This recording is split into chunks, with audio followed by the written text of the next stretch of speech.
24 news में आपका स्वागत है। मैं हूं अदीबा फातिमा। नुपुर शर्मा के विवादित बयान के बाद पूरे देश में आक्रोश देखने को मिल रहा है। आक्रोशित लोग नुपुर शर्मा को तत्काल गिरफ्तार और फांसी तक की मांग करने लगे हैं। देश के अलग अलग हिस्सों से प्रदर्शन की खबर आ रही है, जिसमें सिवान भी अछूता नहीं रहा। सिवान में भी कल दुकानें बंद रही हैं और जगह जगह प्रदर्शन हुआ। लेकिन नुपुर शर्मा के पीछे कौन है और क्या है खास, देखिए हमारे मुख्य संपादक मोहम्मद सादिक से बातचीत में क्या कह रहे हैं समाज सेवी और कांग्रेस नेता डॉक्टर के एहतशाम अहमद। हिंदुस्तान के जो मौजूदा हालात हैं उस पर बातचीत करने के लिए हमारे साथ सीवान के मशहूर चिकित्सक डॉक्टर के एहतशाम मौजूद हैं। साथ में वो सियासी पार्टी से भी जुड़े हुए हैं। तो आइए उनसे जानने की कोशिश करते हैं कि जो देश में अभी मौजूदा हालात हैं उस पर उनकी क्या राय है। सर, बहुत स्वागत है आपका सेलेक्ट 24 न्यूज़। शुक्रिया। सर, अभी जो मौजूदा हालात हैं, नुपुर शर्मा जैसे लोग आकर के कुछ बोल करके समाज की आपसी सौहार्द को बिगाड़ने की कोशिश करते हैं, उस पर क्या विचार रखते हैं आप? ये नुपुर शर्मा या नवीन जिंदल या जो लोग भी ये आज दिखाई दे रहे हैं, ये कोई एक दिन की खेती नहीं है। 2014 से इसकी खेती की जा रही थी। तो यकीनन जिस तरह के बीज आप डालेंगे, नफरत के बीज डालेंगे, नफरत के दरख्त पैदा होंगे। मोहब्बत के बीज डालेंगे, मोहब्बत के दरख्त पैदा होंगे। तो इस हुकूमत ने अपने जो भी वादे थे, जो भी मौक़िफ़ को लेकर के ये हुकूमत इक़्तिदार में आई थी, जो भी वादे इन्होंने किए थे, चाहे वो 15 लाख रुपए के वादे हों या 2 करोड़ रोज़गार के वादे हों या फिर स्मार्ट सिटी के वादे हों या फिर बुलेट ट्रेन के वादे हों या फिर स्किल इंडिया की बात हो या फिर डिजिटल इंडिया की बात हो या मेक इन इंडिया की बात हो या स्टार्टअप इंडिया की बात हो, अब तो बस लगता है कि जैसे कि किसी भी टीवी चैनल को आप खोलिए तो हुकूमत के वादे पर बात करने वाला इनका ना कोई प्रवक्ता होता है, ना टीवी वालों का एजेंडा होता है कि उस पर बात किया जाए।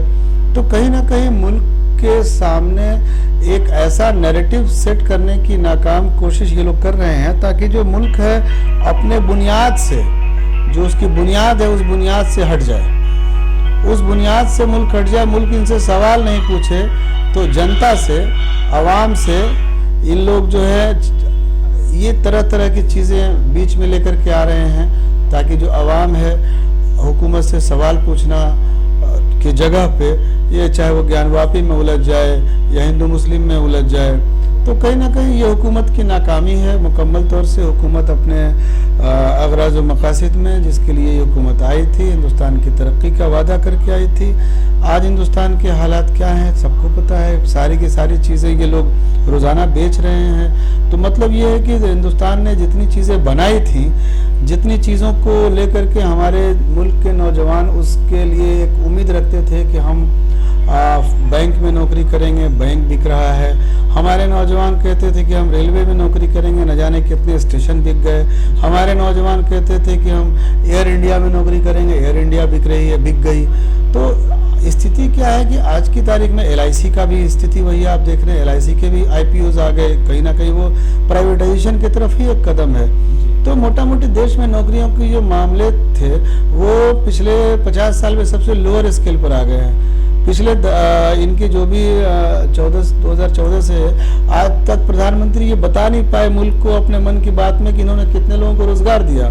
तो कहीं ना कहीं ये पूरी तरह से फेल्ड गवर्नमेंट है और फेल्ड गवर्नमेंट की निशानी होती है कि वो जब नाकाम हो जाती है तो इस तरह के नैरेटिव सेट करती है। और नुपुर शर्मा हुए, नवीन जिंदल हुए, इनको तो बलि का बकरा बनाया गया है। असल जो इनके खिलाड़ी हैं वो तो मैदान में आज भी खेल रहे हैं। किसी गरीब मजदूर को पकड़ करके ज़बरदस्ती, आप देखते होंगे टीवी पर खबर आती होगी कि जय श्री राम बोलो। किसी मौलवी की दाढ़ी पकड़ के कहते हैं जय श्री राम बोलो। किसी मुसलमान सब्जी वाले को बोलते हैं कि नहीं, हिंदू इलाके में सब्जी बेचने नहीं जाना है। तो इनके खिलाड़ी तो मोहल्लों में खेल रहे हैं। तो अब मुल्क को इस चीज़ को समझना पड़ेगा कि ये लोग जो इनके खिलाड़ी खेल रहे हैं, दरअसल ये लोग मुल्क के वक़ार से खेल रहे हैं, मुल्क के आइन से खेल रहे हैं। और मुल्क का जो माहौल है उस माहौल को अगर बनाना है तो हम लोगों को इन हुकूमत के खिलाफ इत्तेहाद करना होगा। इत्तेहाद होकर के एक महाज बनाना होगा ताकि इस हुकूमत को जल्द से जल्द या तो इसके मकसद याद आ जाए, अनलेस इसको यहाँ से जाना पड़ेगा। सर, जिस तरह से देखा जाए कि इस्लामिक कंट्री से लेकर के आईओसी जो है, बाकी इस्लामिक मुल्क जो हैं, वो भी इस पे अपनी प्रतिक्रिया दे रहे हैं और बहुत नाराजगी जताया है इस पे। हालांकि बीजेपी ने अपने इसको वापस ले लिया है और उन्होंने उनको सस्पेंड कर दिया है, लेकिन क्या इससे नहीं लगता है कि हिंदुस्तान की जो छवि एक सेकुलर बनी हुई थी वो पूरे विश्व में खराब हो रही है? देखिए, इनका दोगलापन तो जग जाहिर है।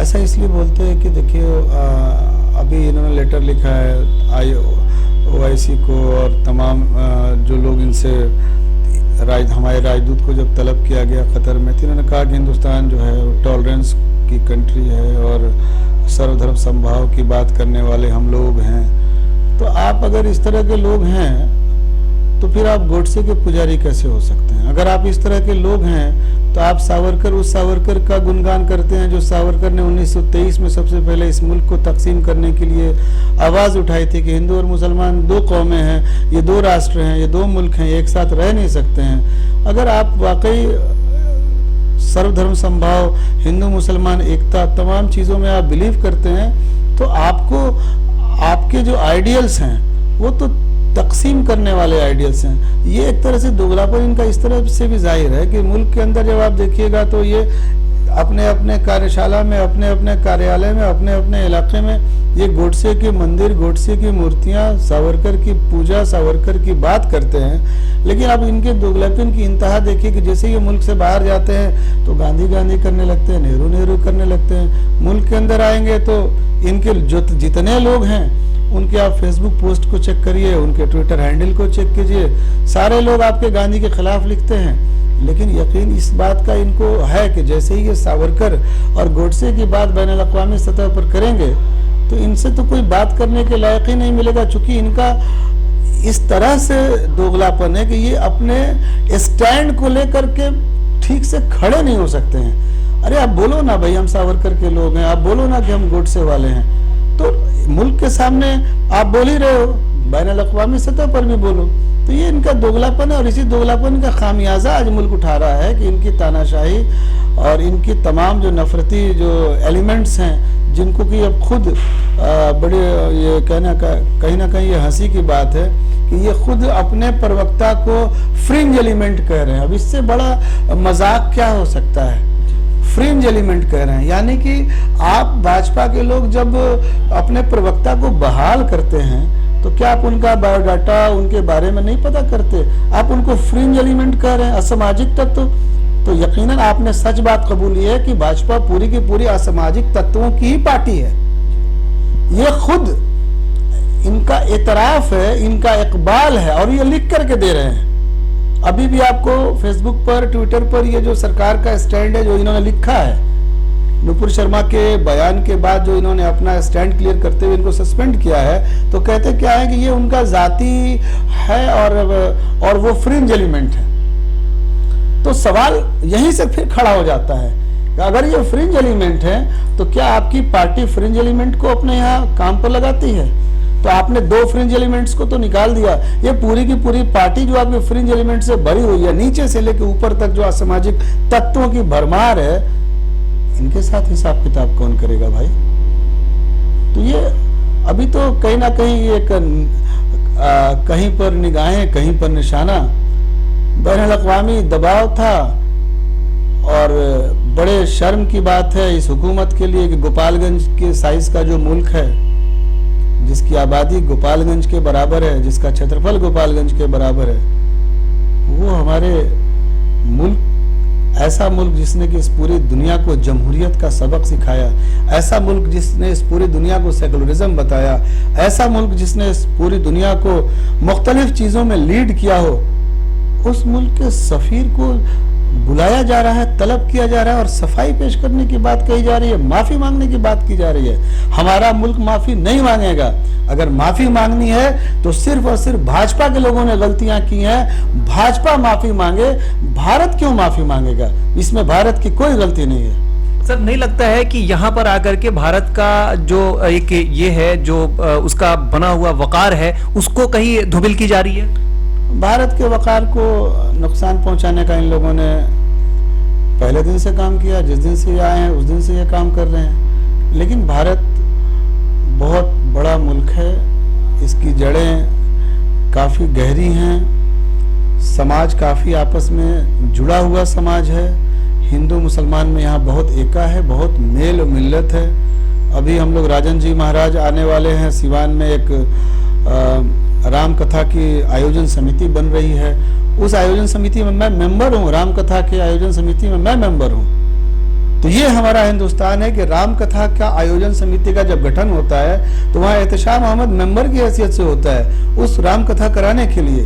तो इस हिंदुस्तान को कोई नुकसान ये लोग पहुंचा नहीं सकते हैं। हाँ, यकीनन परेशान कर रहे हैं, कहीं ना कहीं उसकी वजह से हमारे जो तरक्की की रफ्तार है, हमको जितनी तेजी से इस पूरी दुनिया का मुकाबला करना चाहिए था, हम उस दौड़ में जरूर पिछड़ रहे हैं। और आज यकीनी तौर से जो नौजवान है, जो इस उम्मीद के साथ आया था कि अच्छे दिन आएंगे, आज हमारे मुल्क का नौजवान जो इस उम्मीद के साथ इनको लाया था कि दिन हमारे अच्छे होंगे, आज किसान जो इस उम्मीद के साथ लाया था कि हमारी आमदनी दुगनी होगी, आज हमारे मुल्क का जो किसान है, जो नौजवान है, यहाँ तक कि जो हमारी सेना के जवान हैं, वो सब ठगे हुए महसूस कर रहे हैं। क्यों?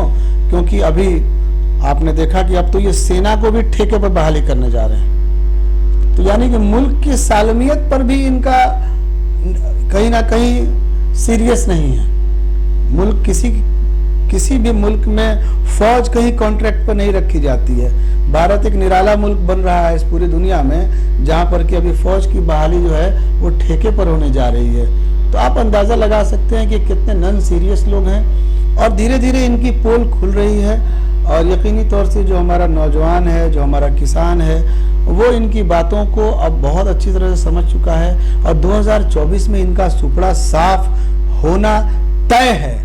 चूंकि इमारत जितनी भी आप बड़ी बना ले, बुनियाद अगर हिलने लगे तो उस इमारत को ज़मींदोज़ होने में वक्त नहीं लगता है।